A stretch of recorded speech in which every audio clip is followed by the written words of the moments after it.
Hello students, अगर आप हमारे इस चैनल आरबीएस फिजिक्स पर पहली बार आए हैं तो सब्सक्राइब करना ना भूलें, बेल आइकन दबाएं, ऑल करें, जिससे कि हमारे वीडियो के अपलोड होते ही इसके नोटिफिकेशंस आपको मिल जाएं। कार्य शक्ति और ऊर्जा, वर्क, पावर एंड एनर्जी। हम लोग कार्य के बारे में पढ़ते हैं। इसके पहले कार्य के बारे में तो हम लोग सुनते रहते हैं, ये कार्य हो रहा है, ये कार्य हो रहा है। सामान्यतः कार्य में हम ये नहीं सोचते कि वहाँ कोई विस्थापन हो रहा है या नहीं हो रहा है। अगर कोई व्यक्ति कोई सामान लिए खड़ा है तो भी कहेंगे भाई कार्य कर रहा है। लेकिन हमारे यहाँ फिजिक्स में कार्य का तात्पर्य है कि बल लगे और विस्थापन भी हो। अगर वो बल लगता है विस्थापन नहीं होता तो भी कार्य नहीं होगा, और विस्थापन होता है अगर बल नहीं लगता तो भी कार्य नहीं होगा। इसलिए कार्य के लिए बल भी हो और विस्थापन भी हो। तो हम ये कह सकते हैं कि किसी भी वस्तु पर कार्य करने वाले बल और बल के अनुदिश विस्थापन के गुणनफल को कार्य कहते हैं। किसी वस्तु पर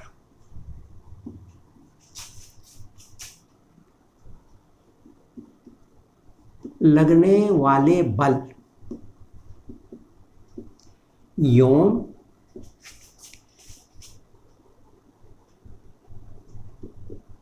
बल के अनुदिश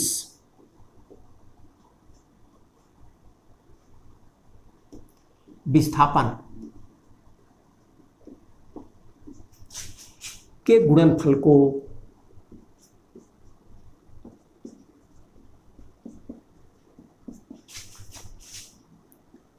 कार्य कहते हैं। तो फिजिक्स में हमारे कार्य को इस प्रकार से हम परिभाषित करते हैं। किसी वस्तु पर लगने वाले बल, ये कोई वस्तु है जिसके ऊपर ये बल लग रहा है। ये बल इस दिशा में भी लग सकता है, ये बल पीछे की तरफ खींच भी सकता है, इसको ठेल भी सकता है। जो बल लग रहा है वो एफ है, और इस एफ बल के लगने के कारण ये वस्तु यहां से खिसक करके यहां आ गई, यानी इसका ये वाला हिस्सा यहां पहुंच गया। इसका विस्थापन मान लिया डी हो गया। जिस दिशा में बल लग रहा है विस्थापन उसी दिशा में हो रहा है, दोनों एक ही दिशा में है, इसलिए कार्य धनात्मक होगा। और इसीलिए कार्य W = बल इंटू विस्थापन, बल गुणे विस्थापन बराबर कार्य। लेकिन कभी कभी ऐसा भी है कि मान लिया बल और विस्थापन एक दिशा में नहीं है, वस्तु है,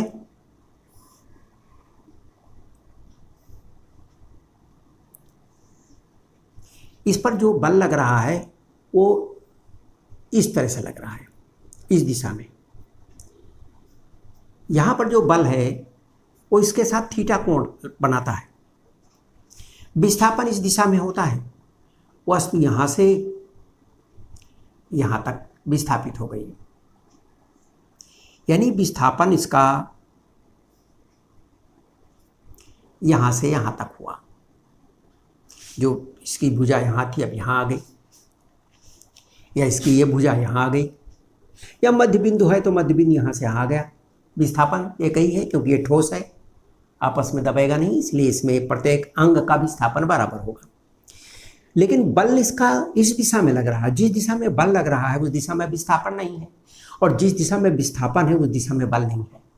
कार्य होने के लिए बल और विस्थापन की एक ही दिशा होनी चाहिए, इसलिए इस बल को हम उस दिशा में इसका घटक निकाल लेते हैं जिस दिशा में विस्थापन हो रहा है। इस दिशा में इसका घटक होगा F cos थीटा, और इसी दिशा में विस्थापन है D। इसलिए कार्य बराबर बल की दिशा में, जिस दिशा में विस्थापन उस दिशा में बल, F cos theta into D. जिस दिशा में विस्थापन था बल का उसी दिशा में घटक चाहिए, यानी इसका जो टोटल बल F है उतना टोटल बल इसको विस्थापित करने का काम नहीं करता। इसका एक घटक है यही F cos थीटा है जिसको x डी दिशा में चलाता है, और इसका दूसरा घटक इसको दबाने का काम करता है। तो ये जो F तिरछा बल लग रहा है ये दो काम करता है। एक तो इसका एक घटक ऊपर जाएगा जो इसको दबाएगा, एक घटक इसको ठेलेगा। जो ठेलने वाला है बल वही तो कार्य करेगा। इसलिए यहाँ पर F cos थीटा है जो इसको विस्थापित करता है, और उस दिशा में जिधर ये विस्थापित करता है जो विस्थापन है वो डी है। इसलिए कार्य बराबर हुआ F cos theta into D. हम इसको इस तरह लिख सकते हैं F डी cos थीटा, यानी चाहे डी दिशा में इसका घटक हो और चाहे इसको ऐसे भी कर सकते हैं F डी cos थीटा, और चाहे जिधर बल लग रहा हो उस दिशा में विस्थापन का घटक हो, और चाहे इनको हम इस तरह से एक से कर दें F डी cos थीटा। चूँकि बल और विस्थापन दोनों सदिश राशियाँ हैं, F और D दोनों सदिश राशि हैं, वेक्टर क्वांटिटीज़ हैं, इसलिए F D cos theta in दोनों का डॉट गुणनफल है। हम इसको लिख सकते हैं F डॉट डी। इसका मतलब जो कार्य है वो बल और विस्थापन के डॉट गुणनफल के बराबर होता है। ये इसका जनरल सूत्र हुआ। अब cos थीटा का मान बदलता रहेगा तो होने वाला कार्य का मान भी बदलता रहेगा। कोई भी इसके बीच का कोण होगा, सभी स्थिति में कार्य इस सूत्र से निकालाएगा। इसलिए हमारा जो कार्य है W वो बराबर हुआ F डॉट डी। ध्यान रखें ये अदिश राशि है जबकि F और D दोनों सदिश राशियाँ हैं। यहाँ पर W ये अदिश है और F तथा D सदिश है। ऐसे सदिश राशियों का डॉट गुणनफल ही अदिश होता है। सदिश राशियों का डॉट गुणनफल ही अदिश राशि प्राप्त होता है, और इसलिए ये हमें जो कार्य मिलता है ये अदिश राशि प्राप्त होती है।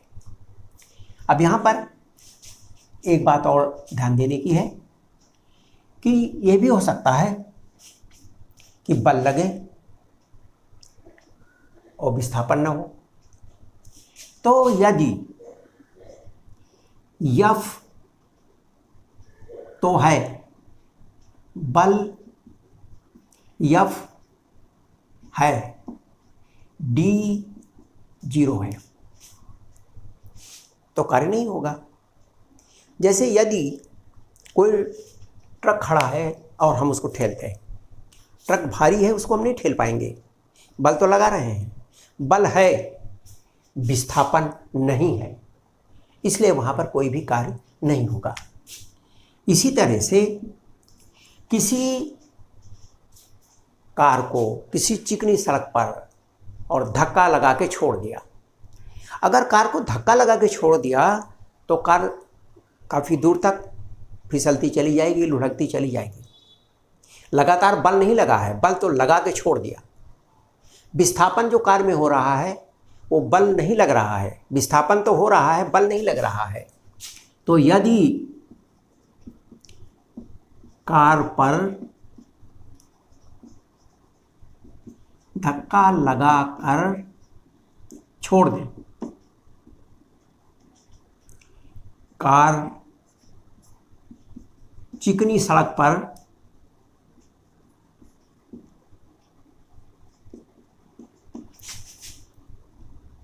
x दूरी विस्थापित होती है,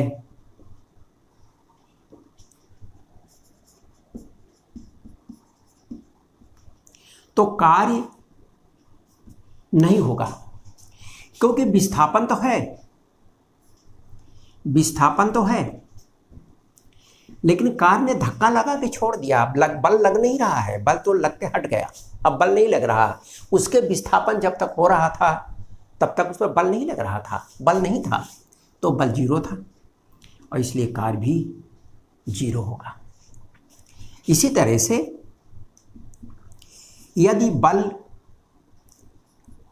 और विस्थापन के बीच कोण 90 हो, 90 हो, तब भी नहीं होगा। अब ये कहाँ पे होगा? जब कोई वस्तु वृत्ताकार मार्ग पर चलती है तो इसके ऊपर जो बल लगता है वो केंद्र की ओर लगता है और विस्थापन स्पर्श रेखा की दिशा में होता है। इनके बीच का कोण 90 है।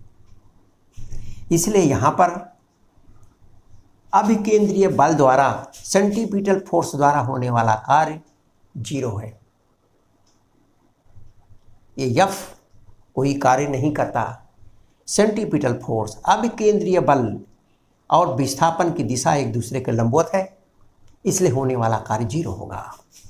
इसी तरह से यदि हम किसी लोलक को दोलन कराएं और वस्तु दोलन कर रही है तो जो टेंशन है, इसमें तनाव है, विस्थापन इस दिशा में है, ये विस्थापन की दिशा है और ये बल की दिशा है, दोनों के बीच में 90 अंश का कोण है। इसलिए तनाव द्वारा कार्य बराबर जीरो होगा। यहाँ पर तनाव द्वारा कार्य भी जीरो होगा। यदि कोई भी आदमी, मान लीजिए कोई भी आदमी है और ये सर के ऊपर अपने अटैची लिया है, इस सर के ऊपर अटैची लिया है तो बल ये ऊपर को लगा रहा है और ये चल रहा है इस दिशा में, ये डी की दिशा है, इसलिए कार्य जीरो होगा। अगर अपने सर पर कोई अटैची रखकर, बोझा रख कर के और पृथ्वी पर चल रहा है तो चलने की जो दिशा है वो क्षैतिज है और जो बल लगा रहा है उस पिंड के ऊपर, उस बोझा के ऊपर, ऊपर की ओर लगा रहा है, इसलिए वहाँ भी कार्य जीरो होगा। तो इस तरह से कार्य 3 चीज़ों पर निर्भर करता है, बल है, विस्थापन है और उनके बीच का कोण 90 ना हो, कोई और हो, तो फिर कार्य होगा। अब जो कार्य है, जो उस पर बल लगता है, वो 2 प्रकार का बल लग सकता है। या तो बल स्थिर होगा और या बल परिवर्तित होगा, परिवर्ती बल या स्थिर बल।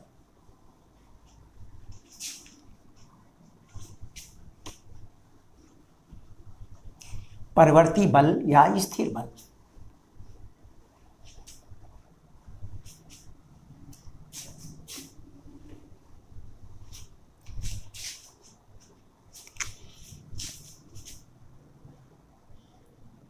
स्थिर बल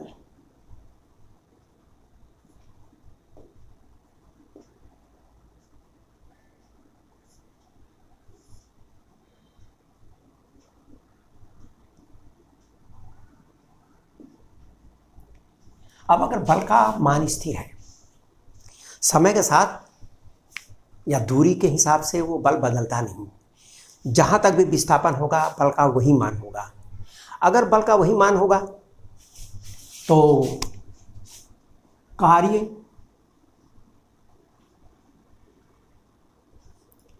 बराबर हो जाएगा बल इंटू विस्थापन। यहाँ पर बल स्थिर है, बल के मान में कोई भी परिवर्तन नहीं हो रहा है। यदि इनके बीच हम लेखा चित्र खींचें तो इसका लेखा चित्र हमें इस तरह मिलेगा। ये यहाँ पर यक्स है, मान लीजिए ये यक्स दिशा है और ये यहाँ पर ये बल है। यदि बल स्थिर है, इसका मतलब यहाँ से लेकर यहाँ तक हर जगह इसका मान स्थिर ही रहेगा। ये बल है जो स्थिर है, उसका मान F है। इसलिए किसी भी स्थिति से कहीं तक भी विस्थापन हो तो कार्य हम निकाल सकते हैं। मान लिया प्रारंभ में जो वस्तु है वो इस स्थान पर है एक्स आई, और थोड़े समय के बाद एक्स एफ पर पहुंच गई। इनिशियल पोजीशन है, ये इसकी फाइनल पोजीशन है, ये अंतिम स्थिति है और इसकी प्रारंभिक स्थिति है। बल ये है, तो बल का मान तो फिक्स है और इसलिए कार्य W बराबर हो जाएगा बल। चूंकि बल अगर इसी दिशा में लग रहा है तो बल गुणे यक्स एफ माइनस एक्स आई। बल बराबर विस्थापन गुणे बल, ये हुआ कार्य, बल गुणे विस्थापन। अगर आप ध्यान से देखें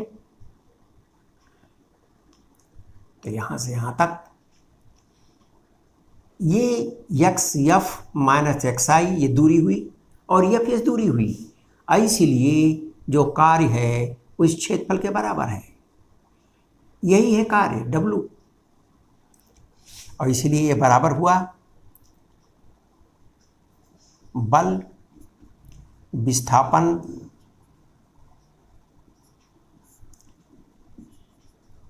लेखाचित्र में क्षेत्रफल। बल विस्थापन लेखा चित्र में जो क्षेत्रफल है वही किए गए कार्य के बराबर होगा। अब यहां पर हम इस तरह से बल की गणना कर लेते हैं, बल बराबर बल गुणे विस्थापन। चूंकि बल तो यहां फिक्स है, बल में कोई परिवर्तन नहीं होता है, और इसलिए जब बल यहां से यहां तक बराबर है, समान है, तो हम सीधे सीधे यहाँ से यहाँ तक हम विस्थापन को निकाल लेते हैं कि कितना विस्थापन होगा और कितना बल होगा।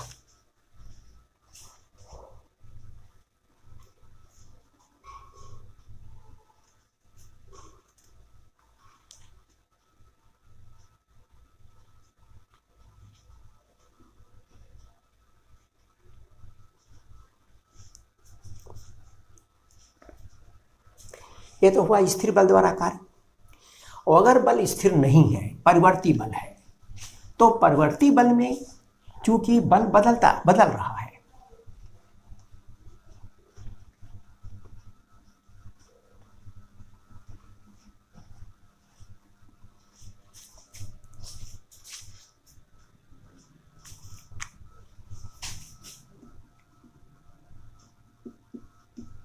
परिवर्ती बल द्वारा कार्य। अब परिवर्ती बल में जैसे जैसे वस्तु विस्थापित होती जाती है उस पर लगने वाले बल का मान बदलता जाता है। अगर उसको हम ग्राफ में दिखाएं तो ग्राफ में कुछ इस तरह से आएगा। मान लिया प्रारंभ में बल कम था, फिर धीरे धीरे विस्थापन भी बढ़ता गया और बल भी बढ़ता चला गया। तो ये है हमारा बल और यह है हमारा विस्थापन। लेकिन विस्थापन पर बल कब जगह स्थिर नहीं है। मान लीजिए ये हमारी प्रारंभिक स्थिति है, प्रारंभिक स्थिति है एक्स आई, और थोड़े समय के बाद ये इसकी अंतिम स्थिति पर पहुंच जाता है, यह है एक्स एफ।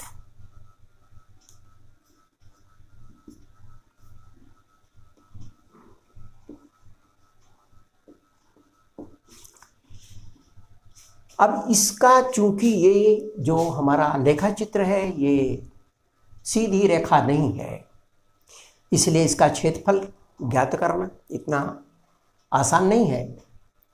अब इसके लिए कैसे निकालें? इसके कार्य निकालने के लिए अगर हम इसको छोटी छोटी पट्टियों में बांट दें, मान लिया हमने एक बहुत छोटी पट्टी ली,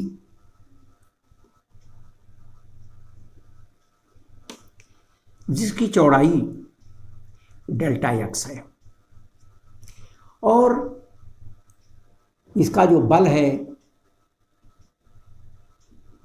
मान लीजिए वो एफ है, ये बल एफ है।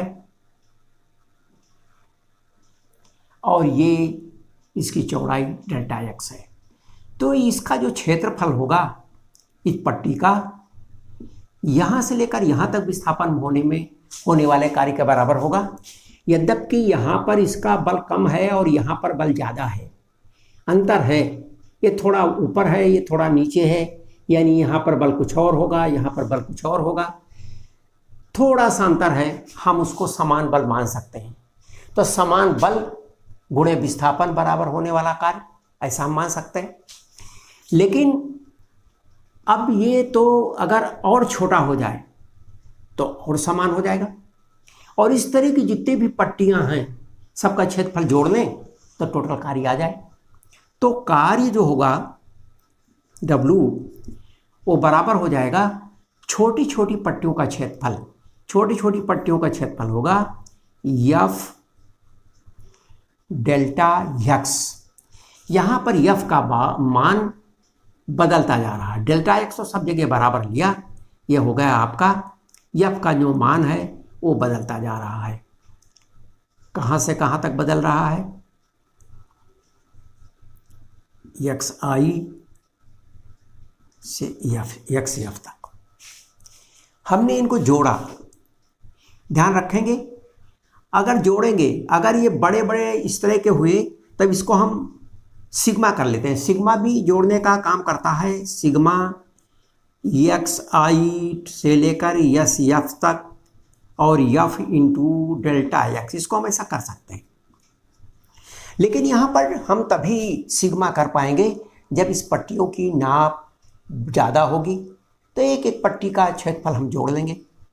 लेकिन उस स्थिति में ये जो इसकी पट्टी का बल दोनों सिरों पर बराबर नहीं होगा। यहाँ पर जो बल होगा कुछ और होगा, यहाँ पर बल कुछ और होगा।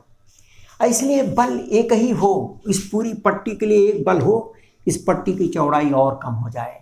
जितनी ही कम होती जाएगी चौड़ाई, उतना ही इस पर यहाँ से यहाँ तक बल का मान यूनिफॉर्म होगा, एक होगा, समान होगा।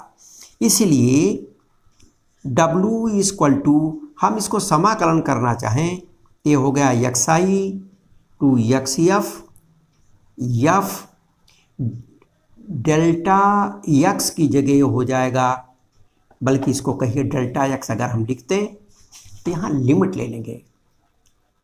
ऐसा करिए, इसको पहले ऐसे लिख दीजिए, लिमिट डेल्टा एक्स को हम बहुत छोटा कर देते हैं, जीरो नहीं, टेंस में जीरो, बहुत छोटा कर देंगे तो एफ का मान यूनिफॉर्म हो जाएगा उस पूरी दूरी के लिए। और उस समय ये जो हमारा मान है XI से लेकर के XF तक, F डेल्टा एक्स, इसका मान बराबर हो जाएगा dx। ये समाकलन हो जाएगा from XI to XF, F dx हो जाएगा। डेल्टा एक्स इतना छोटा हो जाएगा, बहुत ही कम चौड़ाई हो जाएगी। और जब कम चौड़ाई हो जाएगी तो इस पूरी कम चौड़ाई में एफ का मान यूनिफॉर्म होगा, और एफ से अगर इसको हमने गुणा कर दिया इसकी दूरी को, तो अपने आप कार्य निकल आएगा। और इस तरह हमने इस तरह के हर हिस्से को समाकलन यानी कर दिया, तो ये पूरा का पूरा यहाँ से यहाँ तक कार्य निकल आएगा। तो इस तरह कार्य हम परवर्ती बल द्वारा जब कार्य होता है तो हम परवर्ती बल द्वारा इस तरह कार्य निकाल लेते हैं। एक बात यहाँ ध्यान देने की है कि ये तो तब हुआ जबकि बल x दिशा में हो, लेकिन आवश्यक नहीं है। कभी कभी जो बल है वो दो दिशाओं में होता है, जिसको कहते हैं कोई प्लेन पर बल काम कर रहा है। अगर कोई x दिशा में बल कार्य कर रहा है तब तो वो एक ही दिशा में हुआ। अगर किसी प्लेन पर, किसी तल पर काम कर रहा है, जैसे ये प्लेन है, तो उसकी दो दिशा होगी x और y। लेकिन अगर यहाँ काम कर रहा है, किसी स्पेस में काम कर रहा है, तो उसकी तीन दिशाएं होंगी x, y, z। तो यदि किसी स्पेस में बल काम कर रहा हो, त्रिविमीय बल हो,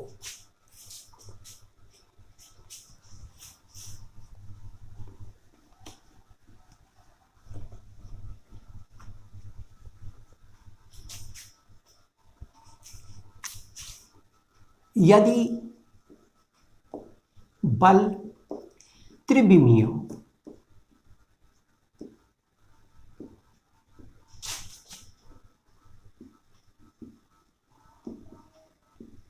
तो बल F के 3 घटक हो जाएंगे। एक हो जाएगा Fx x दिशा में, Fy y दिशा में, और Fz z दिशा में। हम जानते हैं I J K ये हमारे लंबवत दिशाएं हैं 3, x y और z। और मान लीजिए जो पिंड है, वस्तु है,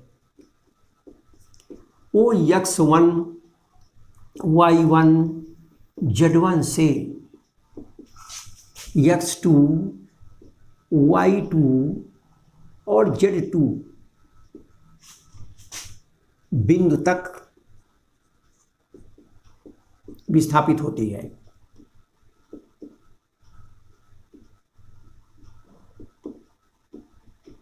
यहां भी पोजीशन 3 अंकों में है। किसी क्षण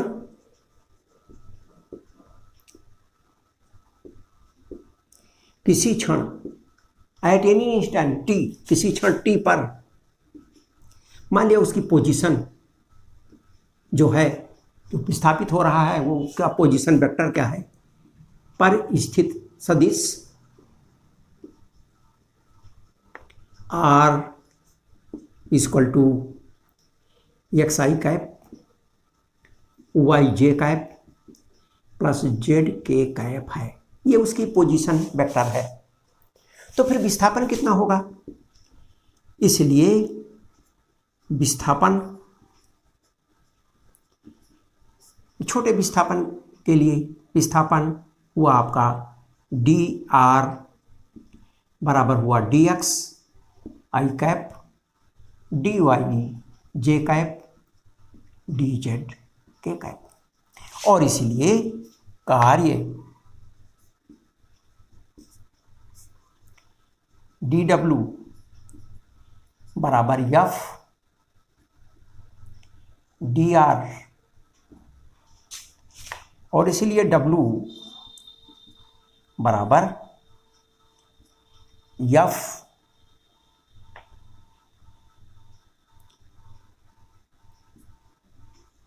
dr, जिसको हम लिख सकते हैं Fx आई कैप Fy जे कैप Fz के कैप, और dr का मान हो जाएगा dx आई कैप dy जे कैप प्लस dz के कैप। इसकी वैल्यू आ जाएगी Fx, अब आई वाला साथ गुणा होगा और j के साथ i का गुणा 0 हो जाएगा, तो आपका बचेगा Fx dx plus Fy dy plus Fz dz।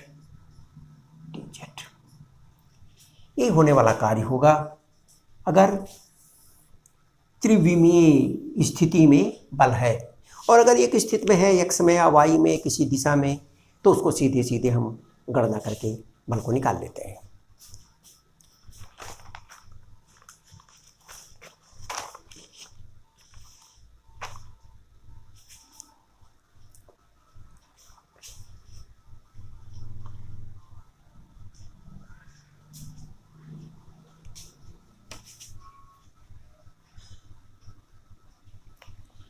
अब एक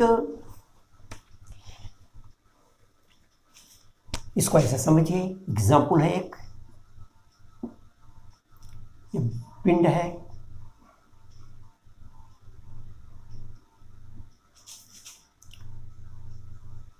इस पे बल लग रहा है 10 न्यूटन और विस्थापन इसका है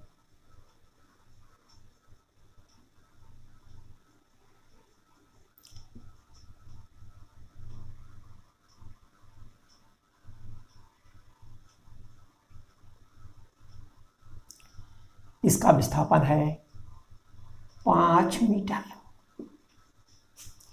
ये एंगल यहाँ 60 है, कार्य निकालना है। स्पष्ट है कि बल और विस्थापन के बीच में 60 अंश का कोण है, तो कार्य W = F डॉट डी बराबर FD cos थीटा। F बराबर दिया है 10, डी का मान भी दिया है 5 और cos थीटा का मान cos 60। 10 5 इंटू 1/2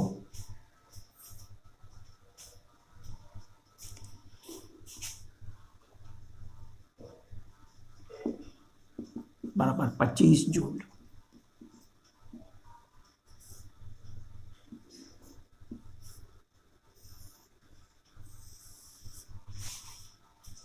ये हो गया होने वाला कार्य। जो कार्य है हमें जानते हैं कि कार्य बल और विस्थापन के गुणनफल के बराबर होता है, और इसलिए कार्य का जो मात्रक है उसको अगर आप देखें, मात्रक कार्य का बड़ा मात्रक एम के सिस्टम में एसआई यूनिट जो है, जिसे हम एसआई यूनिट कहते हैं, एसआई यूनिट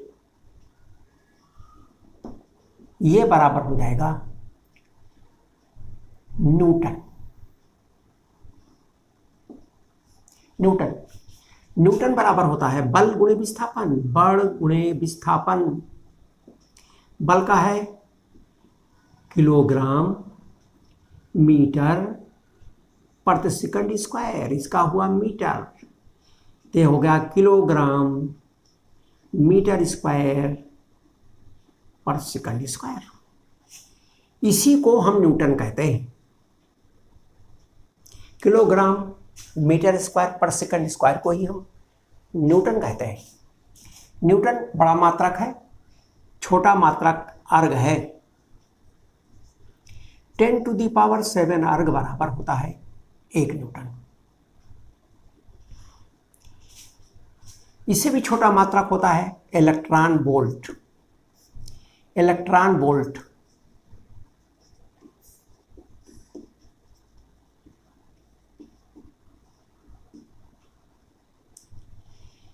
1 इलेक्ट्रॉन वोल्ट बराबर होता है 1.6 × 10⁻⁻19 जूल।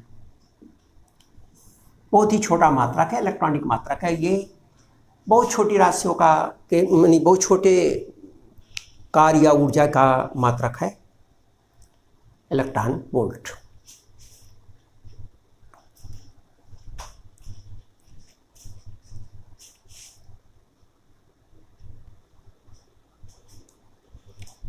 दो एग्जाम्पल हमारे पास और हैं। देखिए, एक है, एक कार को धक्का देकर छोड़ दिया, कार को धक्का लगा के छोड़ दिया। वो सड़क पर घर्षण के कारण 10 मीटर चलकर रुक जाती है। सड़क पर घर्षण है, सड़क और कार के टायर के बीच में जो घर्षण है उसके कारण कार चलती है और फिर थोड़ी देर में रुक जाती है। वो 10 मीटर चलकर रुकती है। घर्षण बल जो सड़क लगा रही है वो 500 न्यूटन है। तो ज्ञात करो धक्का द्वारा कार्य।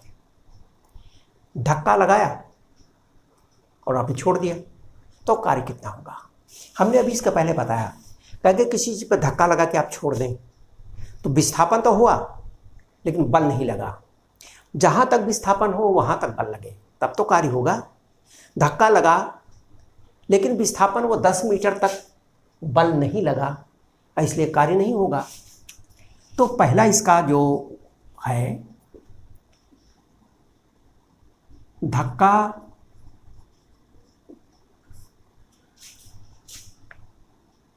दस मीटर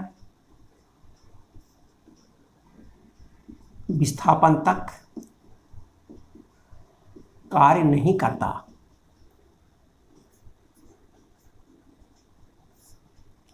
केवल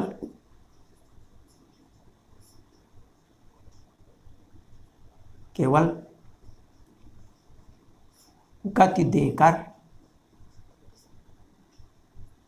हट जाता है।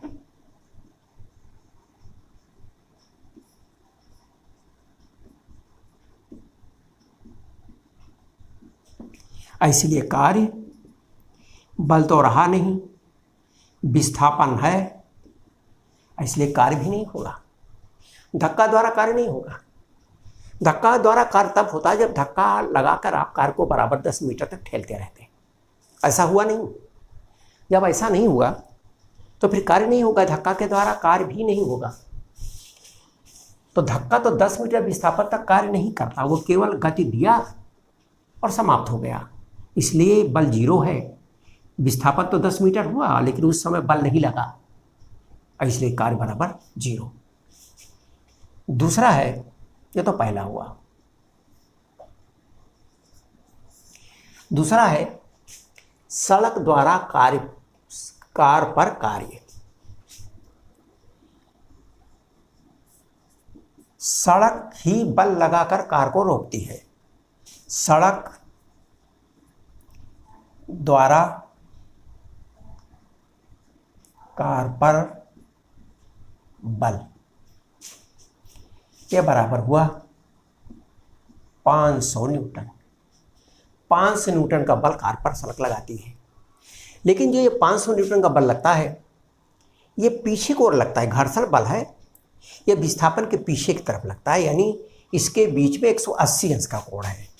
जो कार है वो कार जा इधर को रही है, ये विस्थापन की दिशा है, और जो घर्षण बल लग रहा है वो इस दिशा में लग रहा है।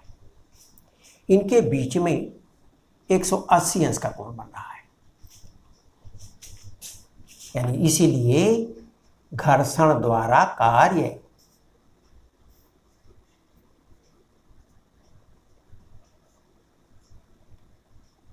ध्यान रखेंगे, घर्षण पीछे को है, विस्थापन आगे को है। ये बराबर हो जाएगा एफ डी कास 180। अगर विपरीत हो तो 180 अंश का कोण, एक माइनस हो जाएगा, एक प्लस हो जाएगा। तो ये आपका बराबर आया, एफ का मान है 500, डी का मान है 10 और कास 180 का मान है -1। और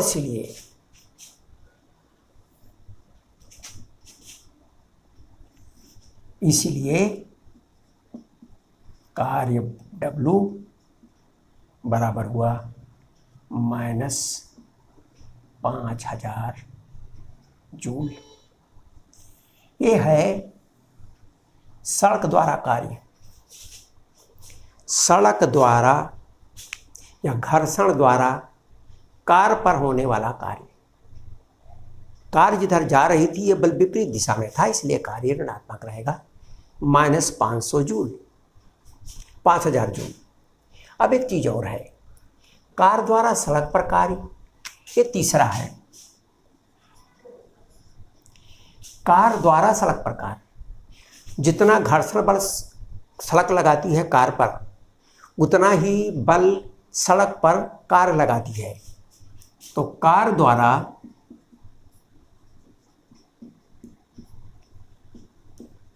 सड़क पर बल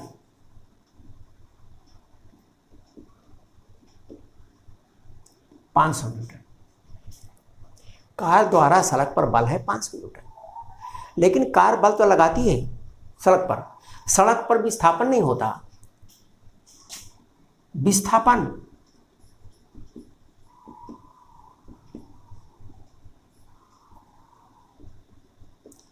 विस्थापन शून्य है। सड़क नहीं विस्थापित होती, बल तो लगता है, विस्थापन नहीं हो रहा है। और इसलिए कार्य W बराबर 500 × 0 बराबर 0 जूल। तो ये है कि अगर धक्का दे दें और लगातार धक्का देकर छोड़ दें तो कार्य नहीं होगा। धक्का लग गया और खत्म हो गया। घर्षण जो लगता है उसके द्वारा होने वाला कार्य ऋणात्मक होगा, क्योंकि घर्षण हमेशा विस्थापन के विपरीत काम करके उसको रोकता है, विपरीत काम करता है विस्थापन के। सड़क पर अगर कार चल रही है तो कार पर तो सड़क काम करेगी, उसको रोक देगी, लेकिन चूंकि सड़क पर विस्थापन सड़क में नहीं हो सकता, बल तो लगेगा, और इसलिए कार्य के द्वारा सड़क पर कोई भी कार्य नहीं होगा। अब आइए एक क्वेश्चन छोटा सा और भी है, हम उसको देखते हैं।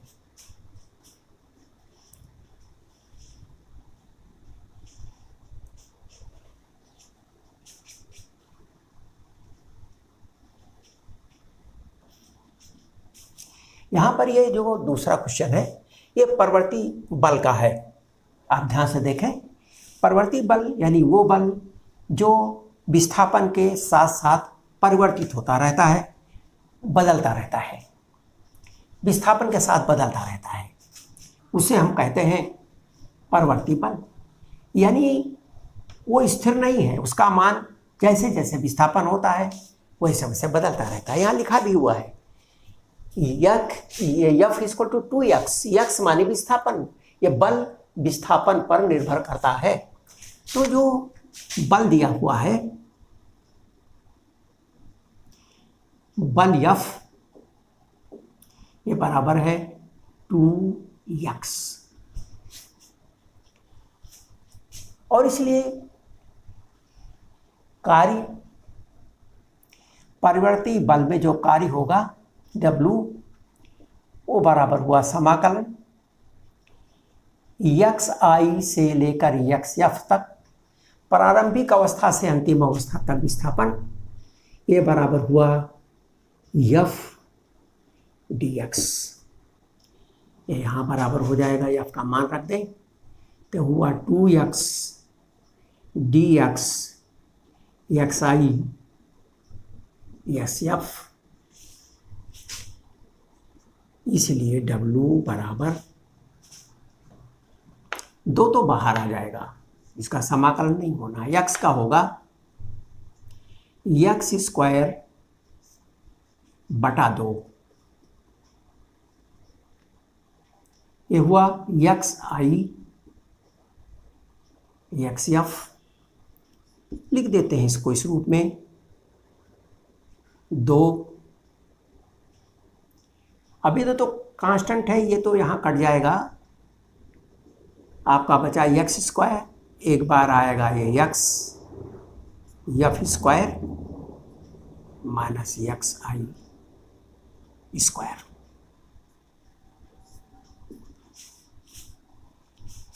यही होने वाला कार्य है। वैल्यू रख दीजिए, पहला है 2 मीटर से 5 मीटर तक, xi बराबर 2 मीटर, xf बराबर 5 मीटर, और इसलिए W बराबर यह से 5 metre 2 metre,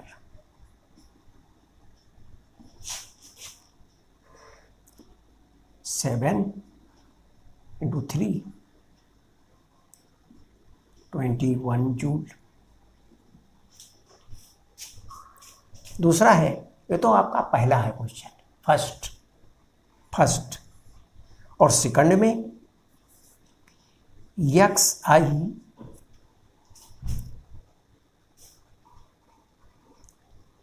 equal to 5 metre और xf बराबर 2 मीटर, और इसीलिए W बराबर xf बराबर 2 मीटर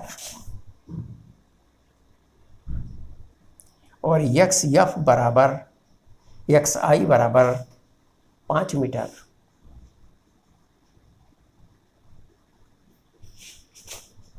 ये बराबर होगा 4 minus 25 equal to minus 21 joule. ये हो गया इस स्थिति में होने वाला कार्य। अब यहाँ पर ये बात स्पष्ट हो गई कि अगर यहाँ पर विस्थापन ऋणात्मक था, अधिक से कम दूरी पर आए, पीछे लौटे इसका मतलब बल्कि विपरीत दिशा में आ रहे हैं, इसलिए कहा है यहाँ ऋणात्मक हो रहा है। तो बस आज तो बस इतना ही। वीडियो देखने के लिए बहुत बहुत धन्यवाद। यदि इस चैप्टर में किसी भी प्रकार का डाउट होता है तो आप हमारे कमेंट सेक्शन अथवा हमारे सोशल साइट्स पर जाकर पूछ सकते हैं, जिसका लिंक हमारे डिस्क्रिप्शन पर दिया होगा।